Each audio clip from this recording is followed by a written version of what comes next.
happen to be in the US right now. That's why the background will look different, but my heart is still in Adjumani. It took me a whole 2 years before I went back to Adjumani because of COVID, but I made it to Adjumani in February. Every time I go, they see me and they start singing, thanking God that I am back.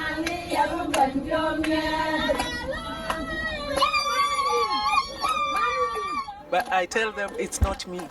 God has used different people, different churches, and just different ways to have us do what we are doing for them in Adjumani. The women in the settlement are involved in the tailoring. We had 16 women for 2 years in the program, and they graduated last year. And when they were graduating, they requested that they would love to have their own machines so that they can start their own businesses. And we told them they need to pay for them. And we offered them, we gave them a deal. You can pay 50% of the cost of the machine, and we will give you 50%. And for 2 years, they can use those machines, but pay back at the end of 24 months, so that another group of 16 can benefit to buy a machine. So these are women who are making the uniforms for the school children, and the parents are buying from them. So business is there, and they have lined up their machines along the road so that people can see them, they can attract business. So there is business going on. Most of the children have grown taller than I left them. And having left them in grade 3, I found them in grade 5. That was really, really amazing. The 700 children we have come to school hungry. So we give them breakfast and lunch in school. That helps them when they go home. Even if they don't find food, at least they have had some food during the day at school. 2 boys came to me and they decided to read the Bible to me. And very many verses.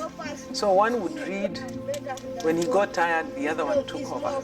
And I never imagined that I would go back to Adjumani and find them reading the Bible. One of them quickly told me, when Pastor Simon is not there, I'm going to preach. And that just made me so happy. Something else that made me very happy was to see the children pray a school prayer. Their prayer begins, "See me, God." I have never thought of asking God when I pray to see me, because I assume He's seeing me. But the children are asking God to see them. Several years ago, we started a trauma healing training for church leaders living in the settlement. But we didn't start with everyone. They requested that they wanted the Dinka and the Nuer who had fought so badly and killed each other. At first, we would have the Dinka and the Nuer serving food, and they would walk away, each tribe going to sit on their own. But by the end of the week, we could see them embrace each other, we see them hugging each other, and eventually they sat on the same tables, in the same space, ate together, had group discussions together. They needed to make peace with one another. But along the way, we realized they were hurting individually inside. And then we changed this training to trauma healing, because we realized that if one deals with their own pain and forgives themselves and forgives the next person, peace comes necessarily.